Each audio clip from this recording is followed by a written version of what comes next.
Forget ghosts and poltergeists. The real horror of the Winchester Mystery House, ISNT, in the spirits that supposedly roam its endless halls at S in the woman who built it. A woman haunted not just by loss, but by guilt.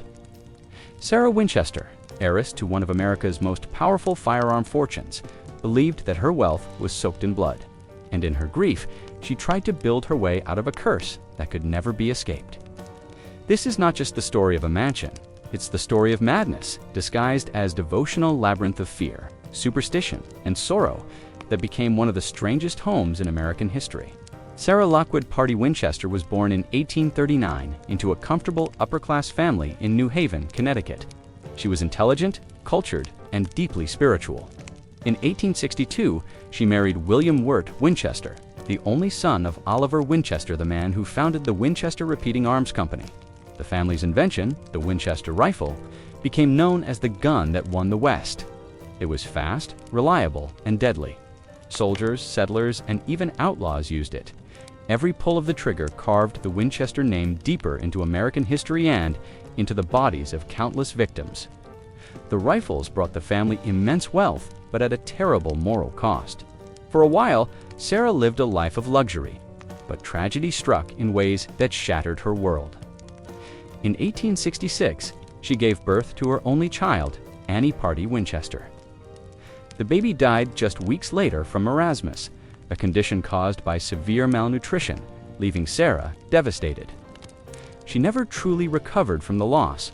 15 years later, in 1881, her husband William died from tuberculosis at the age of 43. Within a few short years, Sarah had lost everything that anchored her life, her child, her husband, and her sense of purpose. Her grief turned inward, and her isolation deepened. When William died, Sarah inherited a staggering fortune, roughly $20 million at the time, plus 50% of the Winchester Repeating Arms Company. That made her one of the wealthiest women in America.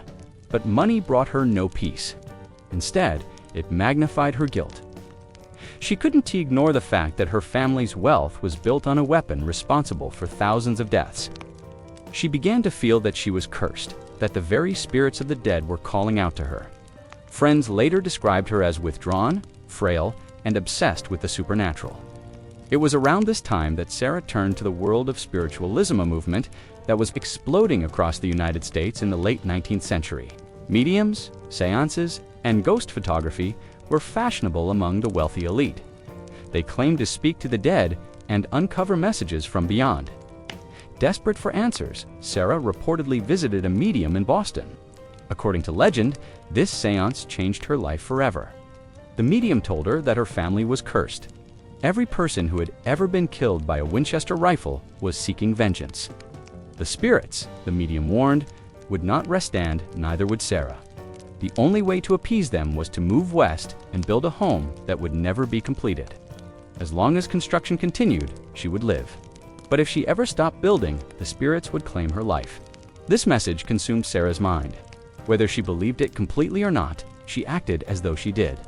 In 1884, she left her home in New Haven and moved to California, where she purchased an unfinished 8-room farmhouse on the outskirts of San Jose. What followed was one of the strangest building projects in American history. For the next 38 years, until her death in 1922, construction on the Winchester Mansion never stopped. The Winchester Mansion is not just a building, it's a living, breathing portrait of a mind at war with itself. Every hall, staircase, and hidden passage in the house feels like a sentence in a story written by confusion and fear. Construction began the moment Sarah Winchester arrived in California, and from that point forward, the sound of hammers, saws, and drills echoed through the property without rest. For 38 years, workers built day and night, following the unpredictable commands of their eccentric employer. There were no plans, no goals, and no end in sight. The result was a house so disordered, so illogical, that it seems to follow the same rules as a nightmare, constantly shifting, looping, and refusing to make sense. Inside, nothing follows a normal pattern. One staircase ascends 7 steps, then descends 11, leading straight into a solid ceiling. Another climbs in a spiral before abruptly stopping at a locked door that opens to a 2-story drop. Windows open into other rooms instead of to the outside, and chimneys stop just short of the roof, trapping smoke inside the walls. There are doors that open into brick and others that open into thin air, with nothing but a deadly fall waiting below. It's a place that defies the basic logic of architecture, as though it were designed by a mind that no longer cared about structure, only survival. Workers who lived on the property told stories of how Sarah would appear each morning to issue new instructions, often tearing down what had just been built the day before. She would wake them at odd hours with sudden visions, telling them to add a new room here or seal off another there. Sometimes she would stop construction on an entire wing for months, then order it to be rebuilt from scratch. The result was an endless cycle of creation and destruction, a process that mirrored her own mental torment. For Sarah, the house wasn't just a home, it was a shield, a spiritual mechanism to keep her alive. The chaos of its design reflected the chaos in her mind. At the height of construction, it estimated that more than 20 carpenters worked in rotating shifts so the building would never fall silent. Even the nights were filled with the echo of hammering. The local townsfolk said that the mansion was alive, that it groaned and whispered like a restless creature. But to Sarah, the noise was a comfort. Silence was dangerous. It meant the spirits were close, so she made sure the house never slept. Every part of the house has its own strange story. There's a staircase that rises only a few inches with each step, taking 40 steps to climb just 9 feet. Sarah had it built to make it easier for her to move between floors after arthritis weakened her legs. It's one of the few practical features in a house otherwise ruled by madness. But even practicality was distorted. Those shallow steps twist and turn through the interior like a serpent, connecting rooms that seem to serve no purpose at all. Some rooms appear beautifully crafted, with ornate woodwork, hand-carved doors, and stained glass windows designed by the prestigious Pacific Glassworks. But others are half-finished, left abandoned as though their purpose was forgotten mid-construction. One of the most famous windows bears an inscription from Shakespeare's Troilus and Cressida.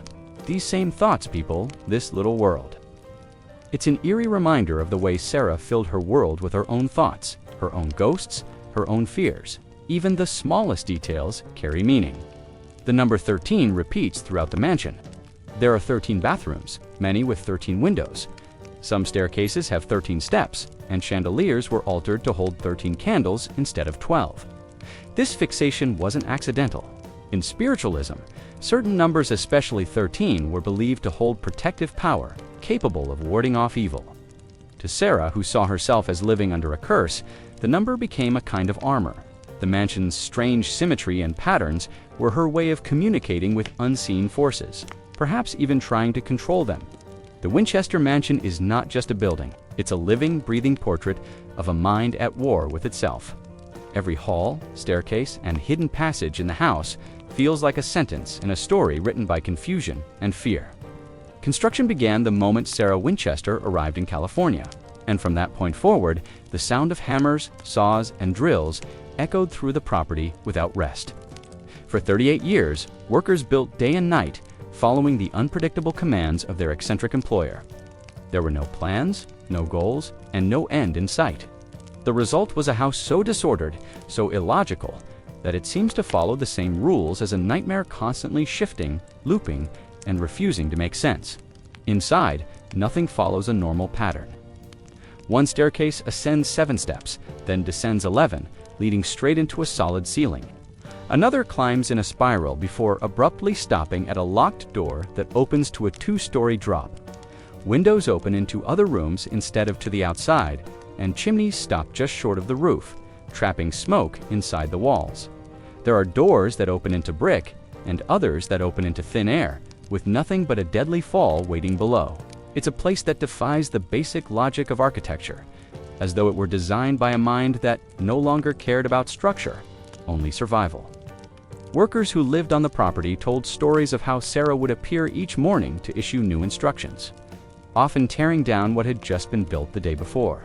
She would wake them at odd hours with sudden visions, telling them to add a new room here or seal off another there. Sometimes she would stop construction on an entire wing for months, then order it to be rebuilt from scratch. The result was an endless cycle of creation and destruction, a process that mirrored her own mental torment. For Sarah, the house wasn't just a home, it was a shield, a spiritual mechanism to keep her alive. The chaos of its design reflected the chaos in her mind.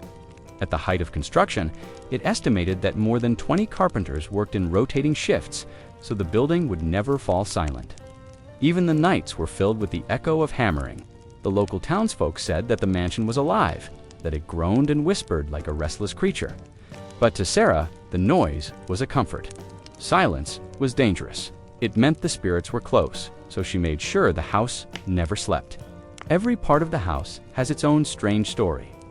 There's a staircase that rises only a few inches with each step, taking 40 steps to climb just 9 feet. Sarah had it built to make it easier for her to move between floors after arthritis weakened her legs. It's one of the few practical features in a house otherwise ruled by madness. But even practicality was distorted. Those shallow steps twist and turn through the interior like a serpent, connecting rooms that seem to serve no purpose at all. Some rooms appear beautifully crafted, with ornate woodwork, hand-carved doors, and stained glass windows designed by the prestigious Pacific Glassworks. But others are half-finished, left abandoned as though their purpose was forgotten mid-construction. One of the most famous windows bears an inscription from Shakespeare's Troilus and Cressida. These same thoughts, people, this little world. It's an eerie reminder of the way Sarah filled her world with her own thoughts, her own ghosts, her own fears. Even the smallest details carry meaning. The number 13 repeats throughout the mansion. There are 13 bathrooms, many with 13 windows. Some staircases have 13 steps, and chandeliers were altered to hold 13 candles instead of 12. This fixation wasn't accidental. In spiritualism, certain numbers, especially 13, were believed to hold protective power, capable of warding off evil. To Sarah, who saw herself as living under a curse, the number became a kind of armor. The mansion's strange symmetry and patterns were her way of communicating with unseen forces, perhaps even trying to control them.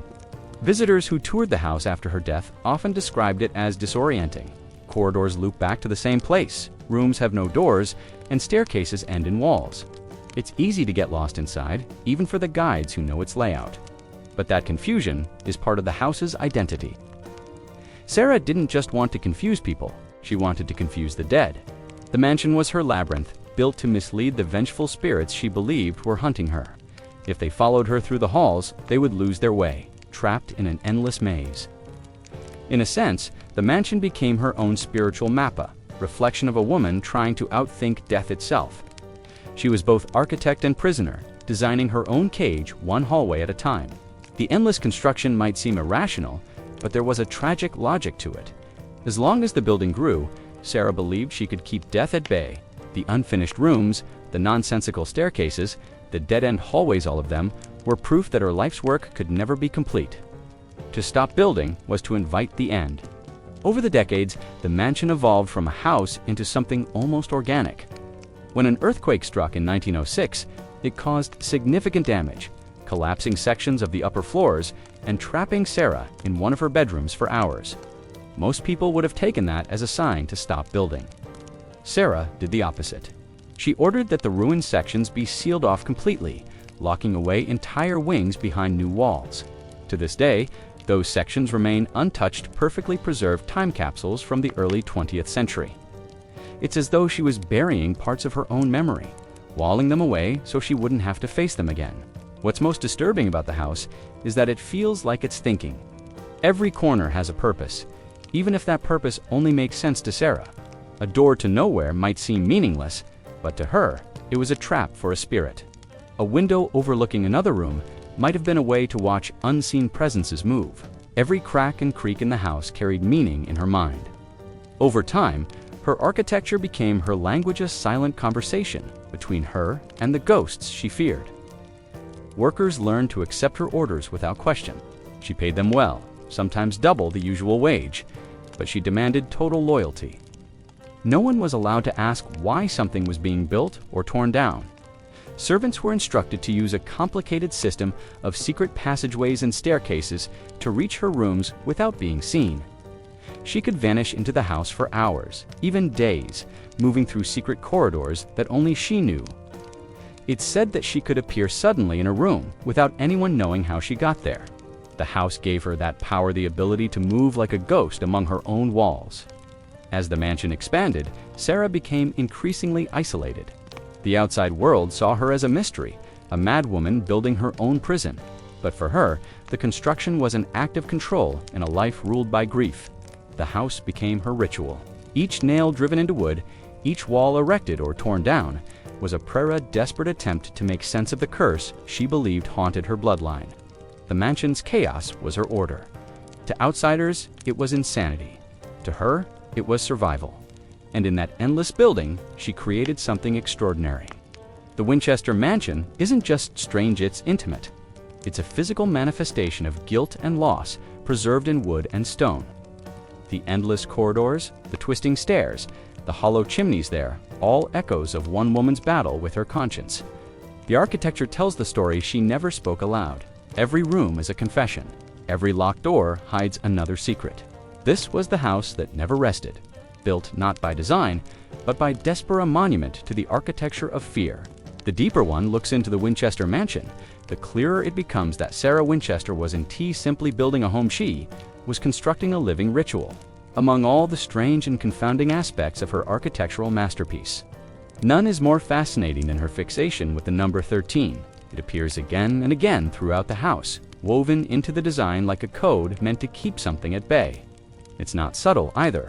13 is everywhere. 13 steps in a staircase, 13 windows in a room, 13 ceiling panels, 13 hooks on a wall, and even a drain cover divided into exactly 13 sections. To most visitors, it looks like superstition carved into wood and brass. To Sarah, it was something much deeper. 13 was a weapon, a barrier, a symbol of defiance against the unseen forces she believed hunted her. Sarah Winchester's obsession with the number wasn't random. In the world of spiritualism, the belief system that thrived in the late 19th and early 20th centuries, numbers held mystical power. They were seen as conduits for communication with the dead or as keys to spiritual protection. The number 13, in particular, carried a strange duality. While many cultures viewed it as unlucky, certain spiritualist circles believed the opposite, that it represented transformation, renewal, and rebirth. For Sarah, whose life was defined by loss and grief, 13 might have felt like the perfect symbol of balance between life and death. It was both cursed and sacred, mirroring her own existence as a woman caught between the world of the living and the dead. In the mansion, this symbolic number becomes almost rhythmic. Every time you climb a staircase or walk into a room, you encounter it again, quietly reminding you that you're inside a space ruled by ritual. There's the grand staircase, which seems elegant at first glance, but when you count the steps, there are 13. The chandelier in the dining room was originally designed to hold 12 candles, but Sarah had a 13th socket added. Even the windows, painstakingly crafted with stained glass, were made in sets of 13 panes. In the bathroom, a drain cover is divided into 13 sections of detail, so small and deliberate that it feels almost obsessive. These weren't coincidences. They were choices, made consciously, each one a silent prayer for safety. To understand why this mattered so much to Sarah, it's important to remember what she believed. The story goes that a Boston medium told her that her family's immense fortune, built on the success of the Winchester rifle, had condemned her. Every soul taken by a Winchester gun, every death caused by her family's invention, had left behind a restless spirit. These spirits, angry and vengeful, would come for her unless she did exactly what the medium instructed: build a house, keep building forever, and use her wealth to confuse and appease the dead. Sarah took that warning seriously.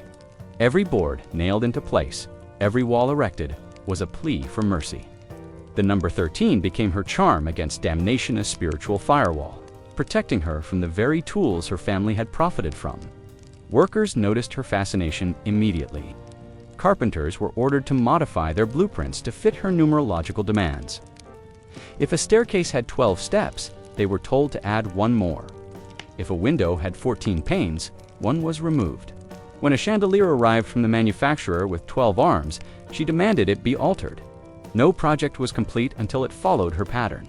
At first, the crew dismissed it as eccentricity, the harmless obsession of a wealthy widow. But over time, they began to see how deliberate it was.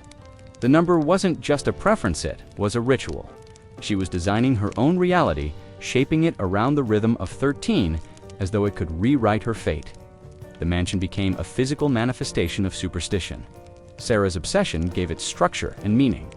Visitors have described the experience of walking through the house as unsettling, not because of ghosts, but because of the strange symmetry that repeats everywhere. You can't escape the pattern once you notice it. It follows you through the hallways, whispering the same number again and again.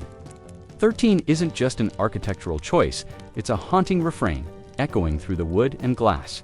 There's one story about Sarah's private seance room that perfectly captures this idea, hidden deep within the mansion. This room was used for nightly rituals, where she would allegedly communicate with the spirits who guided her building. The room has 13 coat hooks on the wall, each one said to represent a different spirit she called upon. She would enter the seance chamber at midnight, light 13 candles, and sit at a round table waiting for guidance. When the seance ended, she would extinguish the candles one by one. Always counterclockwise, a gesture meant to reverse the summoning. Then she would emerge with new instructions for the workers, often bizarre architectural ideas that seemed to come out of nowhere. Whether or not these seances were real, the evidence of her belief remains embedded in the design. Even Sarah's will was said to have been divided into 13 sections, each signed 13 times. Her life had become inseparable from the number. It wasn't just part of her house, it was part of her identity. 13 gave her a sense of control in a world where everything else had collapsed.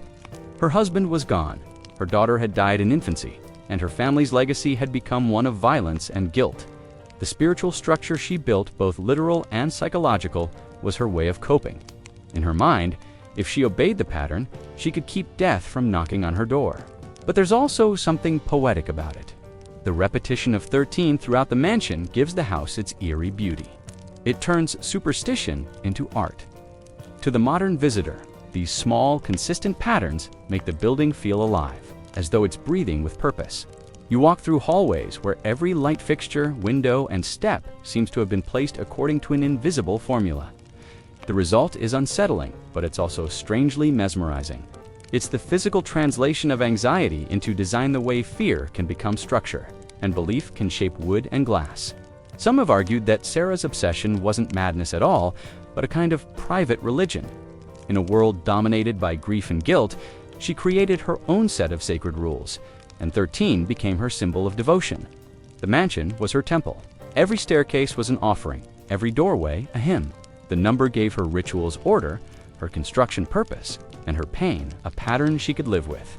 In a way, she transformed her suffering into something tangible, something she could walk through, touch, and continue to build. It was her therapy, her confession, and her punishment, all at once. Today, when tourists visit the Winchester Mystery House, they're often told about the architectural oddities, the staircases that lead nowhere, the doors that open into empty space, but it's the subtler details that hold the real story. The pattern of 13 is a fingerprint left by a woman wrestling with unseen demons. It's easy to mock her superstition from a modern perspective, but there's a tragic brilliance in it too. The number wasn't random. It was a code that turned her fear into structure and her sorrow into order. For Sarah Winchester, 13 was never unlucky. It was salvation carved into wood. It was a promise that as long as she kept building, she could stay ahead of the ghosts that haunted her name. Every nail, every pane of glass, every beam that fit perfectly into place was another step away from the curse she believed followed her. The mansion wasn't her madness, it was her shield. And in its walls, the number 13 still whispers her story, again and again, to anyone who dares to listen. Hidden deep within the maze of the Winchester Mystery House lies a small, unassuming chamber that many believe holds the key to understanding Sarah Winchester's mind. It's known simply as the Seance Room. Unlike the mansion's grand ballroom or sprawling hallways, this room is compact and private, barely large enough for a small table and a few chairs. Yet this was the heart of the entire house. Every night, sometime around midnight, Sarah would reportedly lock herself inside, extinguish the lights, and attempt to make contact with the dead. According to the stories passed down by her servants and the builders who remained on the estate, it was here that she claimed to receive instructions from the spirit's guidance that dictated what to build, where to build, and how the construction should never stop. The seances weren't a form of entertainment or curiosity for Sarah. They were sacred rituals, acts of survival. She truly believed that the restless souls of those killed by the Winchester rifle the very weapon that made her family one of the richest in America, were seeking vengeance. These nightly communications were her way of keeping them calm, of negotiating peace with the dead. Each day's new blueprint or change in construction wasn't her own idea, but rather, in her mind, an order from beyond. One could almost say the mansion itself was designed by ghosts, with Sarah acting only as their chosen architect.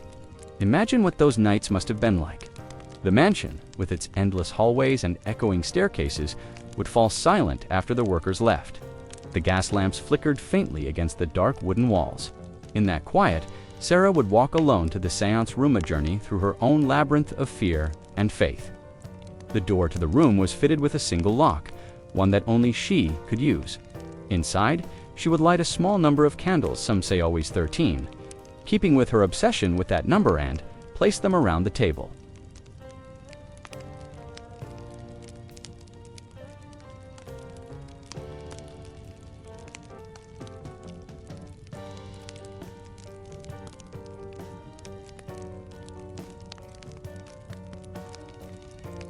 Others say she used a spirit board, or listened for tapping sounds in the walls, interpreting them as messages. However she did it, what mattered was that, by morning, she always had new instructions. Workers would arrive to find blueprints altered, entire sections of the house redesigned overnight. Sometimes construction would begin on a new staircase, only to be torn down days later. Doors would be sealed, rooms restructured, or windows added in strange places that made no architectural sense. To Sarah, these weren't mistakes, they were spiritual demands. The house grew according to an invisible logic that only she seemed to understand. To outsiders, this behavior looked like madness. But when you place it in context, it's a reflection of how deeply she believed in spiritualism. In the late 19th century, seances were not uncommon among the wealthy and educated. After the Civil War, when death had touched nearly every family in America, the idea of communicating with the departed offered comfort. Mediums and spiritualists were treated with the same respect as scientists or doctors. Figures like Sir Arthur Conan Doyle, the creator of Sherlock Holmes, were outspoken believers in the supernatural. Sarah's practices, while extreme, were part of a cultural movement that blurred the line between faith and the occult. Still, there was something uniquely intense about her devotion. MOS, people, HELD, seances occasionally, often for emotional closure or curiosity. Sarah, on the other hand, built an entire lifestyle around them. Her seances weren't about speaking with loved ones, they were negotiations for her own safety. The house became a physical manifestation of her spiritual contract. Every beam and window was a response to what she believed the spirits demanded. It wasn't a home. It was a sprawling ritual designed to confuse, appease, and escape the restless dead. The seance room itself reflects this sense of secrecy and ritual precision. It has only one entrance, but two exits, an architectural anomaly even by Winchester standards. One door leads into a hallway, while the other opens into a sheer drop, leading nowhere at all. It said Sarah used this trick to confuse the spirits after each session, ensuring that any malevolent presence that followed her could not find its way out. To her, the layout wasn't absurd, it was protection. The room's walls were covered in rich wood paneling, designed to absorb sound, and the floorboards creaked only slightly underfoot. Every element contributed to an atmosphere of eerie intimacy, as though the room existed outside of time. Her servants often claimed they heard faint whispers or the sound of her voice coming from the seance room late at night, speaking to unseen guests. They were forbidden from entering or interrupting her rituals under any circumstances. When she emerged in the early morning hours, she would often appear pale and exhausted, but strangely purposeful. She would jot down notes or give orders to the foreman about the next phase of construction. Workers learned not to question her decisions, even when they made little sense. If a staircase led directly into a ceiling or a door opened into a wall, there was always a reason, one known only to Sarah and, supposedly, the spirits guiding her. Some skeptics argue that the seance stories were exaggerated after her death to make the house seem more mysterious and attract tourists. It's possible. Yet, when you look at how the mansion evolved, it's chaotic. Spiraling growth, it's hard to deny that something deeper than ordinary eccentricity was at work. The structure itself feels like a coded message, as though every room and hallway represents a fragment of communication from another world. Even without visible proof of the seances, their influence is embedded in the house's bones. There's also a psychological layer to consider. For a woman burdened by grief and guilt, the seance room offered a kind of therapy.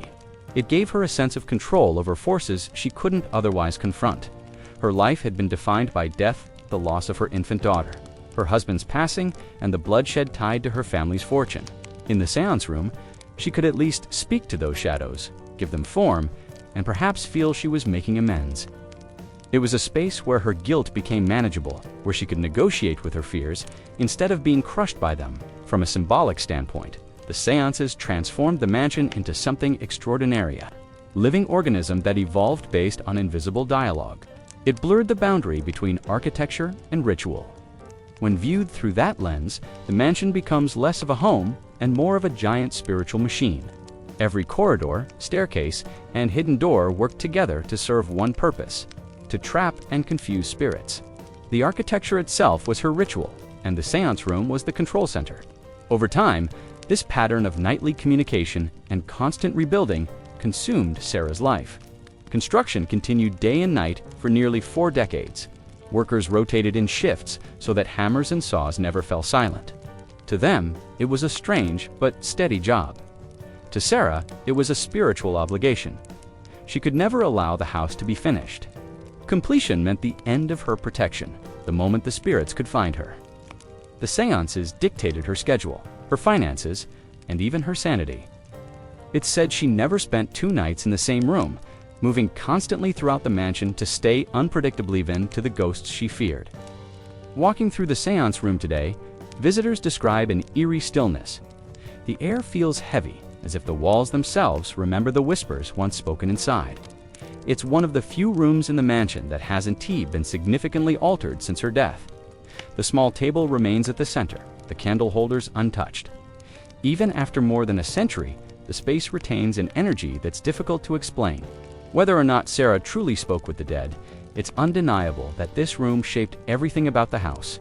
It was here that imagination, fear, and faith intertwined to create one of the strangest architectural mysteries in history. The seance room stands as the clearest reflection of Sarah Winchester's inner world, a place where the boundaries between reason and belief collapsed. Through it, we see a woman who tried to negotiate peace with forces beyond understanding. To her, these rituals weren't superstition, they were survival. And in that small, candlelit room, the conversation between the living and the dead never truly ended. The Winchester Mystery House stands as one of the most unsettling and mesmerizing architectural creations in American history. But beyond the twisting hallways and hidden rooms lies a deeply human tragedy. Sarah Winchester's story is not one of ghosts or curses, but of a woman who could not escape the crushing weight of her own grief. Her immense wealth, inherited from the Winchester Repeating Arms fortune, became both her salvation and her torment. Every brick, every hallway, and every stairway that led nowhere was built under the shadow of the death of her husband, the loss of her infant daughter, and the knowledge that her family's wealth was born from a weapon that had claimed countless lives. The mansion, in its impossible design, mirrors her inner torment, endless, directionless, and filled with echoes she could never silence. To understand Sarah's final years, it's important to grasp what grief can do to the human mind. She was not merely eccentric or paranoid, she was a woman haunted by both personal tragedy and moral responsibility. Imagine carrying the belief that your prosperity was soaked in blood, that every ornate door, every carved banister, and every pane of glass was paid for by the suffering of others. Sarah Winchester lived in that reality every single day. Her house was not built for comfort, but for penance. The spirits she feared may have been metaphors for the faces of soldiers, outlaws, and innocents whose deaths had made her family's name synonymous with power and violence. The construction of the mansion became her life's purpose, and in many ways, her prison. Workers labored around the clock, hammering, sawing, and building without pause.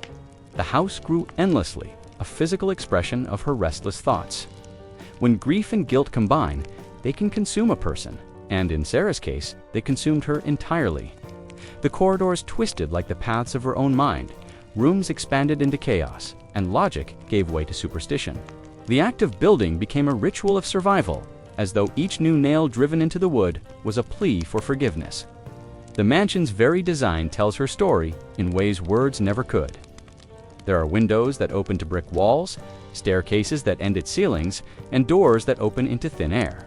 Each feature defies reason, a reflection of how grief can distort a person's sense of order and control. Psychologists might describe her condition as obsessive or delusional. But in truth, it was something more deeply human, a desperate attempt to impose meaning and safety. In a world where both had been stripped away, the more she built, the more she believed she could keep death and guilt at bay. Visitors who walk through the Winchester Mystery House today often feel a strange unease that goes beyond its supernatural legends. It's not the presence of ghosts that chills them, but the atmosphere of loneliness and sorrow that seems woven into every beam and board. The house breathes with the weight of unfinished purpose, the kind that lingers long after its creator is gone. It's as if the mansion itself mourns the echo of a hammer, the creak of a staircase, the faint whisper of a woman who refused to stop building because stopping meant facing what she feared most herself. Some accounts suggest that Sarah spent her nights wandering the hallways with a candle, dressed in black, moving silently between the maze of rooms. She was known to ring a bell at midnight to summon spirits, and again at 2 a.m. to dismiss them. Whether these rituals were real or apocryphal, they represent a woman trying to maintain control over the uncontrollable. Her grief had become ritualized, structured, and given form through the only thing she could command: her endless construction. This was her dialogue with the dead, her confession, and her punishment. There's a tragic irony in the fact that Sarah Winchester was one of the wealthiest women of her time, yet lived in self-imposed isolation, consumed by the very fortune that granted her freedom. The mansion could have been her sanctuary, but instead, it became a labyrinth of sorrow. The same rooms that were meant to confuse vengeful spirits ended up trapping her in an architectural reflection of her own despair. For every ghost she thought she could outbuild, a new hallway appeared each one, leading her deeper into her own madness. And yet, there is something profoundly human about her attempt. The Winchester Mystery House can be seen not just as a monument to guilt, but as a symbol of how people cope with trauma. When faced with unbearable pain, some people turn inward, others turn to faith, and a few, like Sarah, turn their suffering into creation. Her house was an act of mourning that never ended, a structure built not to live in, but to make sense of her life. Even now, more than a century after her death, the mansion still defies explanation. It stands as a haunting intersection of wealth, grief, and the supernatural. A story too strange to dismiss and too tragic to ignore. Visitors come expecting to see ghosts, but what they find instead is something far more chilling: a glimpse into what guilt can build when it's given unlimited time and unlimited money. Sarah Winchester's legacy is not one of madness alone. It's a study of the human capacity to create meaning in the face of unimaginable loss. The Winchester Mystery House remains a living relic of Sarah's struggle to find redemption. A place where architecture becomes emotion and superstition becomes art. Every stairway to nowhere, and every hidden room whispers the same truth: that grief, when left unchecked, can construct entire worlds of its own. Sarah Winchester's life was spent trying to appease forces she believed were beyond her control. But in the end, the ghosts she tried to escape were never in the walls, they were within her. If you want to explore more stories that blur the line between tragedy, mystery, and the supernatural, don't forget to like, comment, and subscribe to Belmoze, where we uncover the haunting truths behind history's strangest tales.